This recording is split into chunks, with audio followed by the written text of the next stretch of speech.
Hey guys, so in Korea this morning, we woke up to a YouTube video that just slammed Lee Soo-man, the founder of SM Entertainment, this so-called like grandfather, father, whatever, daddy of K-pop. And if you've seen the previous videos and if you've just been, looking at any kind of K-pop news, you know that there is this ownership battle over SM Entertainment. Is it going to be Hybe coming in? Most likely it looks like. Or is it going to be the co-CEOs and Kakao teaming up that are going to bring in SM Entertainment 3.0? Well, just as an update, we got this YouTube video from the co-CEO and the nephew-in-law, Lee Sung-soo, and his English name is Chris Lee, so I'll just call him Chris. Well, Chris uploaded this video. He didn't spill some tea, honey. This was like a hot bucket of gravy with a side of ranch. This really burned Lee Soo-man, and it was not even the full tea. I think he probably went on like for hours just talking, and then his people edited it down and they gave like this ominous type of preview saying like, okay, well, we left out some of these details, those are going to come. So we're going to go over what exactly happened in that video that dropped this morning. Also, what has Hybe's reactions been so far with the whole merger talk or hostile M&A talk? What have they been saying internally in the company and also publicly? And what about some of the rumors that have been swirling around of other players coming into the mix? We're gonna get an update on all of that. And of course, make sure you're gonna get your mask because spring is coming up. You want to get all beautiful. You want to be slamming at those spring parties or those cocktail receptions or whatever y'all do in the springtime when you're showing a little bit more skin.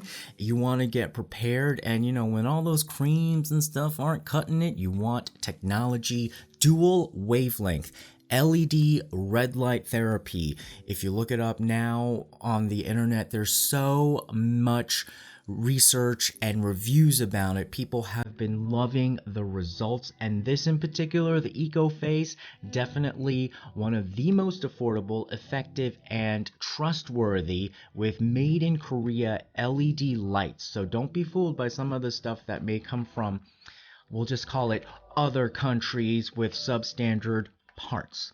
All right, guys. Well, coupon code, of course, for Seoulite TV viewers only. Link below. Stay tuned. All that coming up.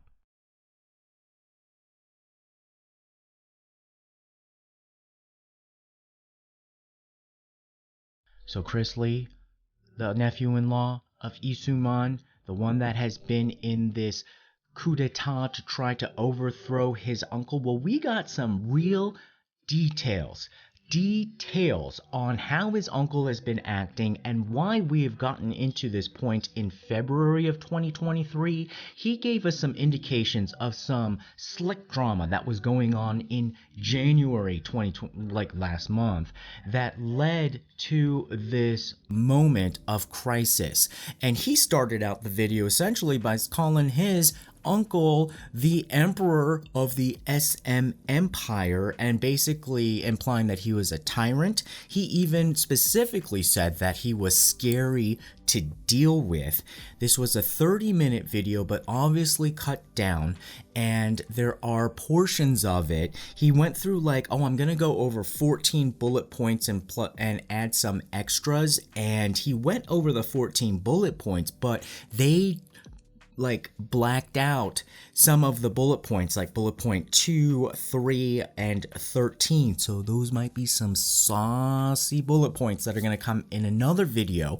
And then also he says that he's going to reveal what his conversation was with Hitman Bang at 3:15 a.m. on February 10th. So that was just like a few days ago. So apparently there was some sort of communication with Hybe. And so that is going to come in another video, but we have enough to feast on with this particular video. Now, this particular situation is a little bit like maybe it's his last effort, because what it looked like was that he was winning with the SM team and Kakao, and it looked like, okay, he kind of did one over on his uncle. His uncle came back from overseas, and then he's just like, haha, you think you kids can, like, you know, get one over me? He called up Hybe and said, like, look, let's make a deal. And then basically he said that he was going to be able to then push aside his nephew-in-law and all the people he thinks are traitors. What we got today was confirmation from Hybe. So Hybe did not respond to this video in particular, but they did release the names of the people they want on the board of directors, because they'll have more of a percentage of the votes of the shareholders, so they can sway, you know, who gets to be on the board. And they're all like Hybe people, Hybe friendly people, and also Lee Soo-man friendly people, which would basically oust people who were under the old regime. And the contracts for Chris, the nephew-in-law, and the co-CEO expire on March 27th. So they were hoping to get their contracts renewed and stay on in a leadership position under a Kakao alliance with a Kakao and Align Capital, which is an investment company that's on their side, who are also shareholders, but they only have like 1%, but that's still significant. But I think what they're contributing is like brain power in, you know, mapping out good corporate governance. And so they are hoping to get their contracts renewed. What this looks like now is that the uncle, Lee Soo-man, the founder, was just like, boom, you know what? Even if I have to make a deal under not so good terms with Hybe, at least I can get revenge on all those traitors, including my own family, the nephew-in-law. Well, now the nephew-in-law looks like, hey, even if I don't get to keep this job, let's see what happens when we burn the house down. And he basically spilled so much tea. You know, maybe sometimes it's polite, you know, if you've been asked to leave the company, you turn off the lights, but it looks like he's just throwing like soup cans in the microwave and breaking all the locks to the secret file cabinets, because he is spilling some secrets. And the biggest thing is that what we've seen is that in January, from this video, it looked like in January, the reason why January is important is because in December of last year, that controversial production agreement with Lee Soo-man had expired. The Shady one, the one that basically took all the money from SM and funneled it to his production company, that was going to expire. And so they probably thought, whew, you know, at least now it's over. The reign of terror is over.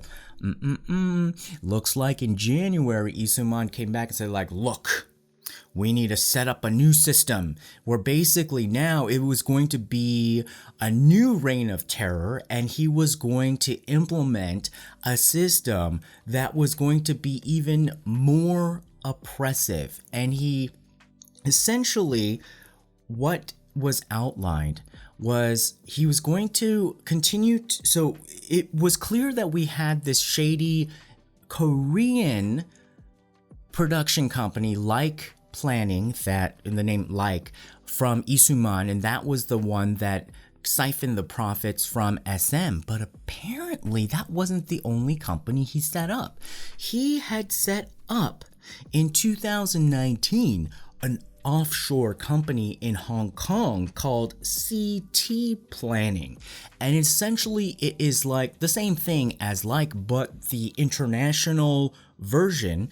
And it looked like what he was doing was transitioning to it to make the deals, instead of with Like Planning, with CT Planning.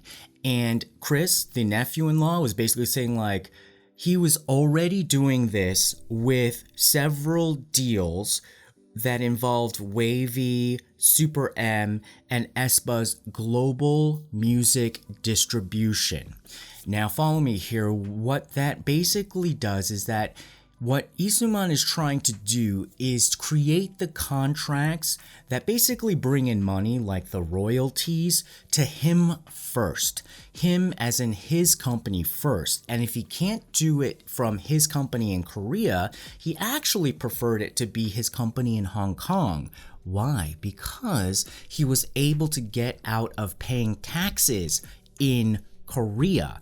And he's basically saying, like in January, what would have happened was to take that system that he's already been kind of testing out for the past few years and basically solidify it and, put it on steroids. And what has happened over the past few years is that even in Korea, that this whole system that Lee Soo-man has made has not really worked out in terms of in favor of SM and when it comes to paying taxes, because he has been able to get out of paying taxes, but SM as a whole has not gone out of paying taxes.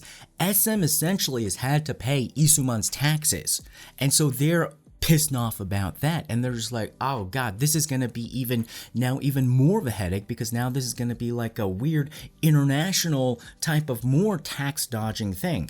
Now I think the play here also is that he's trying to give out bait to the Korean public and the Korean government and anybody who's listening that might have a grudge against Lee Soo-man and have connections into the government to then launch an investigation against Lee Soo-man.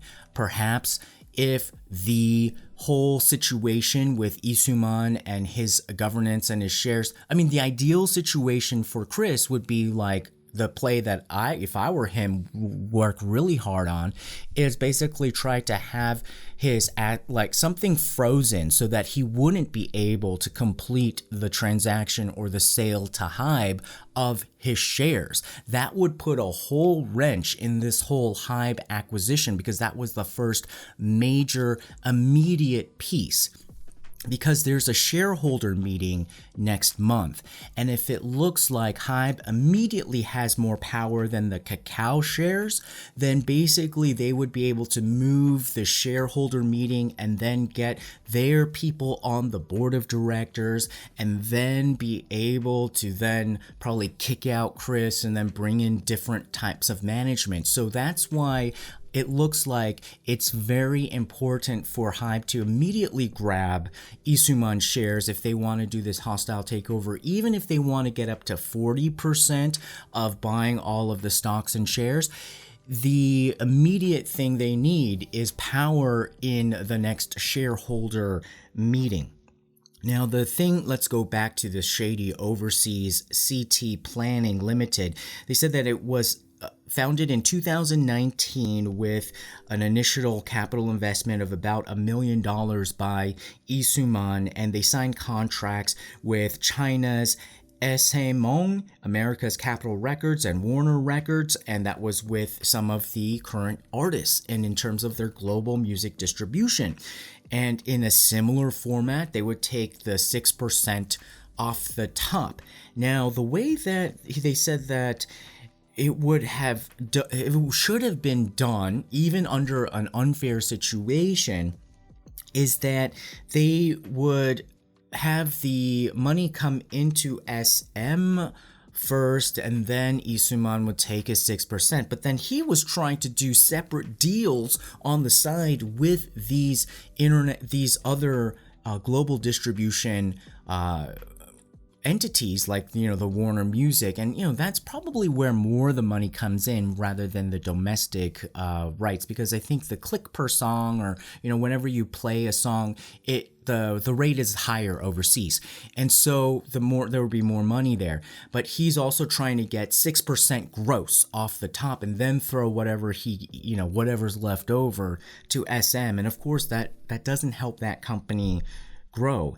And he said that these contracts are still alive. They can't be canceled. The contract with the Hong Kong-based company still holds good even after they terminated business contracts with Like Production last year.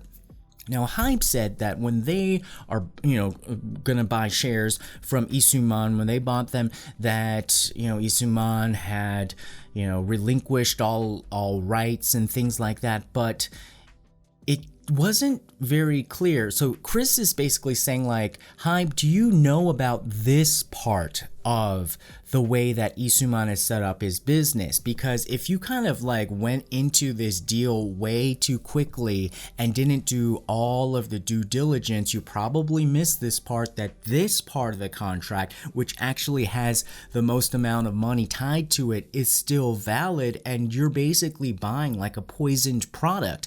Do you know this? So that, I think, is another play that he's making, saying that, like, okay, look, Hybe, do you really want to buy something that is not what has been sold to you?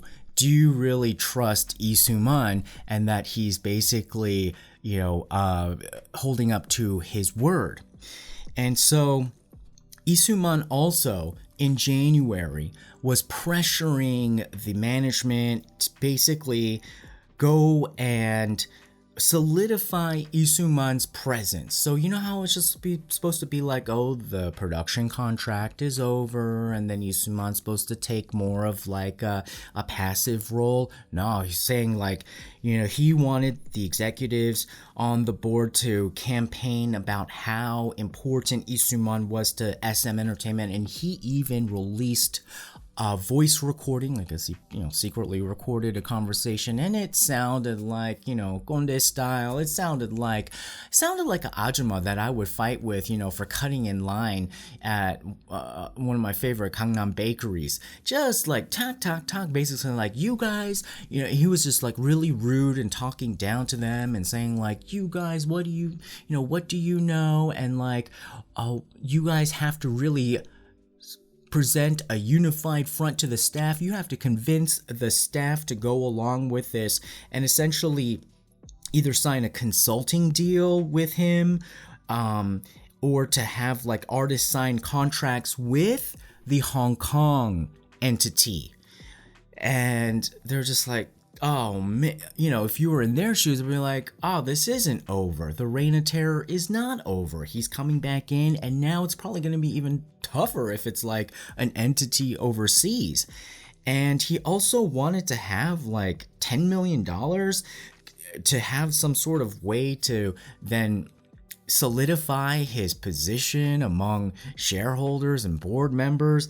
So they were just like really tired of that. And I think that's when they probably were just like, okay, who's our savior? Kakao, because it looks like these co-CEOs, like they don't really have that much like, huge capital of their own. They have to find alliances within the existing, people around them who have, the majority stakes, or like they found a partner in Kakao to counter Lee Soo-man, and then of course Lee Soo-man countered and found a bigger fish with Hybe. Now Chris was just like I told you, he was spilling sauce all over the place. He was even saying that, look, this guy he's essentially saying he's a little crazy. He's a little bit off his rockers, because for years people are just saying like, SM is going off into weird tangential businesses that basically were like wineries or restaurants, or basically like vanity projects, using SM company money to create vanity businesses for the founder so that he can impress his friends or whatnot. But he said that he brought it up to a bigger level, and he's saying that Lee Soo-man planned on creating music cities that were essentially Lee Soo-man cities that would have casinos installed. And he really touched on this point, saying like, why would this guy introduce an environment of gambling when a lot of our fans are in their teens, or like 10 years old, in their to their 20s, and that may be problematic for people overseas, but for here in Korea, where gambling is illegal, even if you're a Korean, I have another video on this, even if you're a Korean and you are going overseas, like if you go to Las Vegas and you're a Korean citizen, you're not allowed to gamble. I mean, if you're probably doing little things, you're probably not going to get caught or in trouble, but if somebody wanted to catch you and somebody wanted to get you in trouble, like you would basically get in trouble. You're not allowed to gamble anywhere on earth, and except for one place in Korea where it's sanctioned. And so he's trying to kind of now position Lee Soo-man as like this, this libertine who is just full of vice, because he also, on top of that, said that in these music cities he wanted to support the legalization of Mary Jane. And I won't say anything about that because, it's debatable. In America, there's a very loose policy on that. There's a medical reason for it, and there's debates on, if it was only Mary Jane versus alcohol, like it would be a much like safer world. But in Korea, and to the perception for Koreans, there is no difference between MJ and other hard drugs in Korea. They're lumped in the same category. They're not, they have the same image. And so if you look at UIN's controversy right now, where he was nabbed for that anesthetic controversy, and then he tested positive for MJ as well, and so people are just like, like cutting all the contracts with him, because they view that as almost like as bad as like probably like those strung out people in San Francisco, like on the streets. And so he's saying that this guy has been just all over the map, kind of crazy. And then he emphasized that even more. How crazy? Because remember how we said before that Lee Soo-man was just going on and would make weird directives. Well, we got some examples of what are some of these weird directives that he would come in and just tank projects. Well, he suddenly got on this kick of ESG, environmental sustainability, and green, and which is good. I mean, that is a great and noble thing to support. But he wanted to then just like inject it into aespa's next album.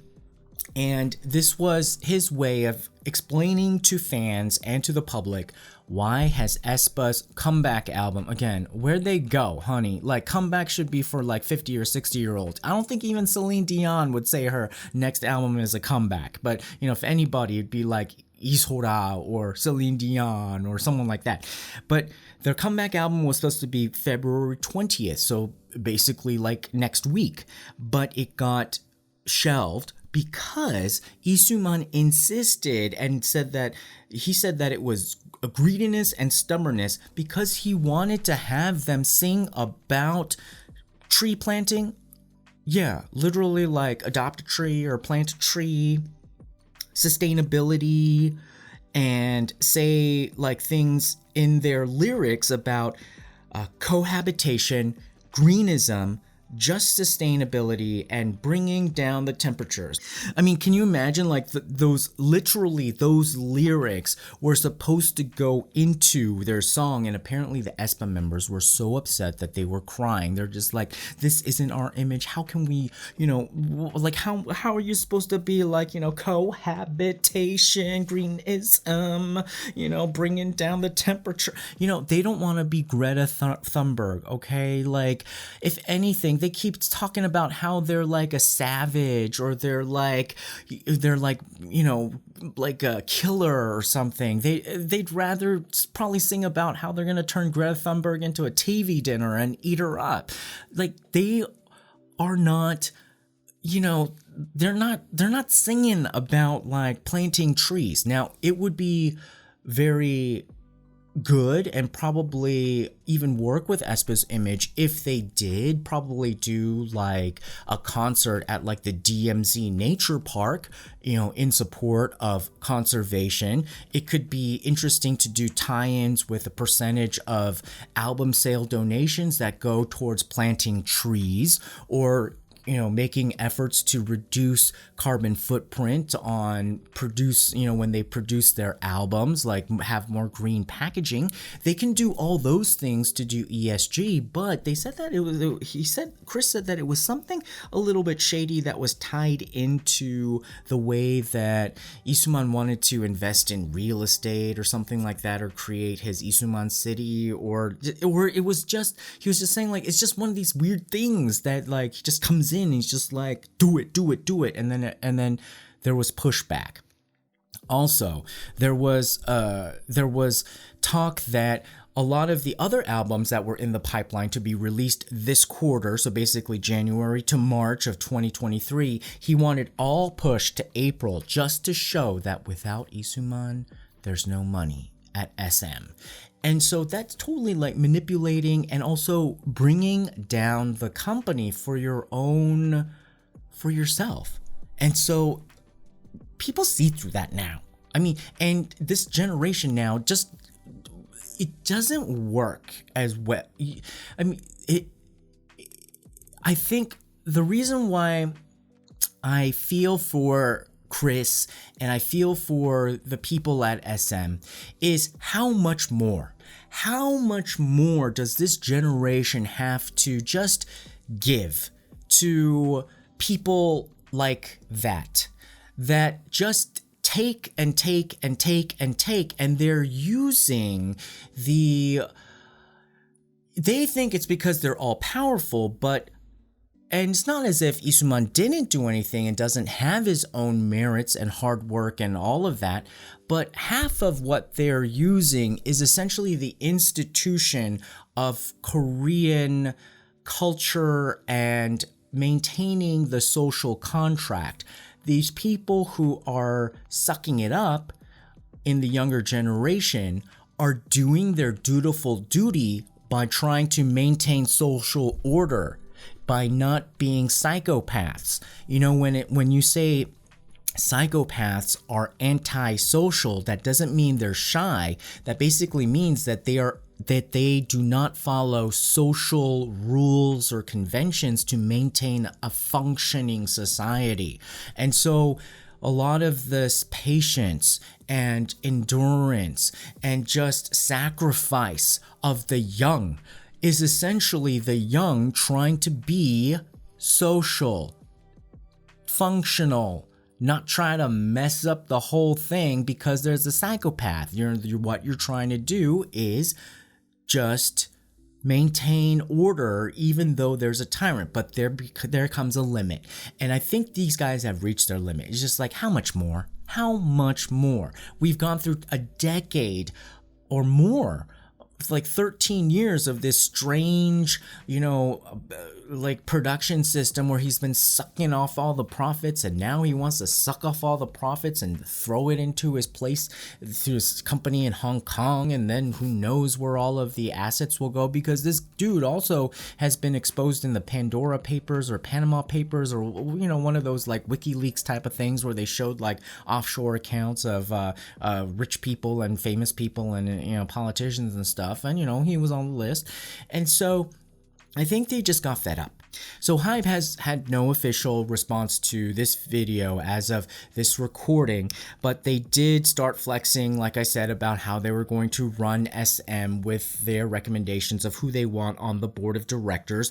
They want the president of Hybe America on the board of SM. They want the Hybe chief legal officer on the board of SM. They want Hybe's chief of management and planning also on the board of SM, and also some other candidates who that they want from like their law groups, and then people who they know from like Yonsei University, and also some person from the United Nations.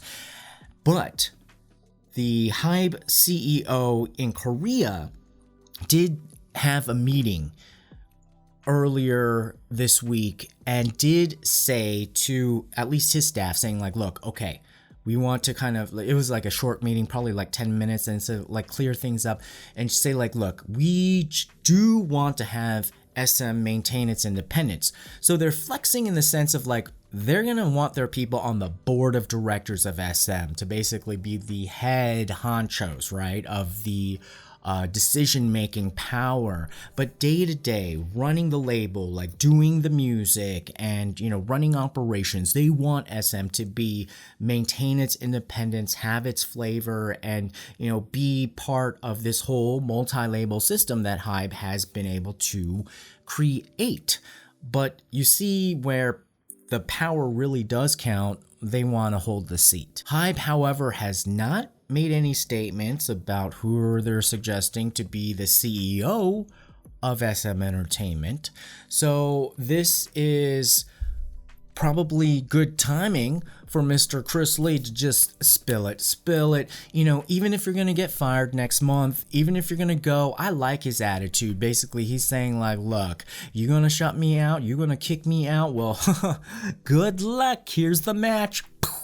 So we're going to get more information probably. There might be another YouTube video that he releases with the other T that was on that list. And then of course we want to know, what did he talk about with Hitman Bang at like 3:15 a.m. I really want to know how that conversation went down. But in any event, this does look like, whether it is Hybe that does their hostile M&A, whether it is going to be, you know, if somehow, like, it doesn't look like the odds are in their favor of the co-CEOs and Kakao being able to, you know, win against the Hybe takeover.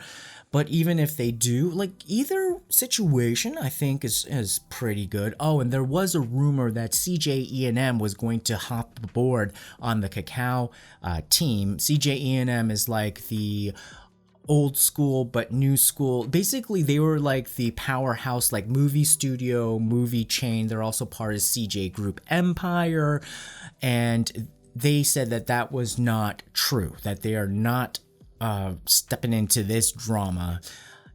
Maybe there was some like calls made and then they said no thank you, but they said officially that they are not in this. But even if they did come in, like, you know, even if SM was gonna be part of CJ I could see some merits of that. I can see merits of a Kakao. I can see merits of a Hybe. And you guys have definitely brought up many great points about why a Hybe integration would be great, especially for the artist development, and then to protect Weverse, and then something about like, you know, Bubble, you know, not interfering. But and then also on the other hand, though, I still believe that it is good for there to be fewer monopolies in any industry. And you know, what happens if there's too much concentration of the K-pop industry in one organization and something rots it, and then suddenly boom, like, what are we gonna do? On the other hand, I do see, even if you kick Chris Lee out, if you kick them out, and then I don't think all the SM people would exactly stay if they had a leader to follow to a brand new entertainment company, either as a division of Kakao or either as a division of CJ or even as their own new independent label. I could see how, like, as long as everybody keeps moving forward, then I think we can have more diversity and more growth in the K-pop industry. And overall, I think that will be great for us and artists, because artists need to have labels to be able to reach a greater audience and to be able to perform at their peak level.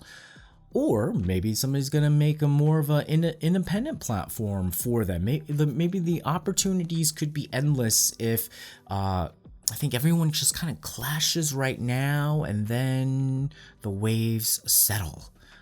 I don't know. It's very dramatic though right now. And yes, it is kind of exciting, but at the same time, I could see how like this is probably giving people ulcers all over the place here. So tums to them. So what do you guys think? I mean, are you still Hybe? Are you still SM's independence? I think it's moved beyond them, because I wouldn't mind either way. Like, if it goes to any company, I don't really like care about the company thing now. I really want to hear more about the tea, because I think now this has become a statement more about what I think is very hopeful and inspirational about the younger generation really asserting their place in the market and really asserting their own power against entrenched power, because at a certain point it has to shift and change, otherwise we're gonna die. We're all gonna die. All right, guys, well, put your comments below. Don't forget to like, share, and subscribe, and see you next time.